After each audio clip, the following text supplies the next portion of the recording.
High to all. நேத்து பாத்தீங்கன்னா திருவாமூல திரும்பி பார்த்த சம்பவத்தை பத்தி தான் பேச போறோம்.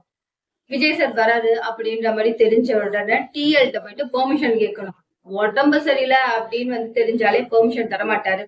செத்தா கூட எங்க சாவு நாங்க புதைச்சிடுறோம் அப்படின்னு சொன்ன ஒரு மனுஷங்கிட்ட போயிட்டு எப்படி இதுக்கு போயிட்டு பெர்மிஷன் கேட்கறது அப்படின்னு சொல்லி கொஞ்சம் கொஞ்சமா தங்கி தங்கி அப்படியே போயிட்டு கேட்டோம். சோ அப்படி விஜய் சார் வராரு பெர்மிஷன் கொடுங்க அப்படின்ற மாதிரி. அதுக்கு அவரு விஜய் சார் வராரா அப்படின்னு கேட்டாரு. நான் ஆமா அப்படின்னு சொன்னேன்.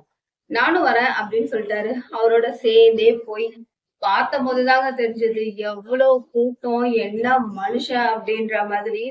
நேத்து ரொம்ப உணர்வு பூர்வமா எனக்கு ஒரு விஷயம் புரிஞ்சுது. ரொம்ப நாள் கழிச்சு நம்மளோட ஃப்ரெண்ட்ஸோ இல்ல யாரோ ஒருத்தவங்க நமக்கு போன் பண்ணி எப்படி இருக்கா அப்படின்னு கேட்டுட்டு 2000 இல்ல 3000 காசு இருந்தா கொடு அப்படின்ற மாதிரி கேட்பாங்க. கேட்டிருக்காங்க. ஆனா நேத்து பாத்தீங்கன்னா நீங்க பெர்மிஷன் போட்டீங்கன்னா நான் ஒரு நாள் சேலரி உங்களுக்கு கட் பண்ணிடுவேன், இல்லனா பாத்தீங்கன்னா இப்படி ஆஃப் டே போயிடும் அப்படின்னு சொல்லி இருந்தா கூட பரவாயில்ல அப்படின்னு சொல்லிட்டு அவரை பாக்குறதுக்கு கிளம்பி வந்திருக்கோம். இன்னொரு விஷயம் நான் கவனிச்சது என்னன்னா, வேலைக்காக போன் வர்றதும் வேலையை விட்டுட்டு ஒருத்தருக்காக வர்றதும் ஒண்ணு கிடையாது அப்படின்ற மாதிரி. இதுலயே அவரு ஜெயிச்சுட்டாருங்க.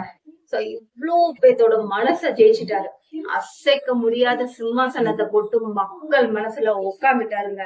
இதை விட மிகப்பெரிய வெற்றி வேணுமா அப்படின்ற மாதிரி எனக்கு தோணுச்சு. சோ நான் மறுபடியும் சொல்றேன், வேலைக்காக போன் வர்றதும் வேலையை விட்டுட்டு ஒருத்தருக்காக வந்ததும் ஒண்ணு ஆயிடாது.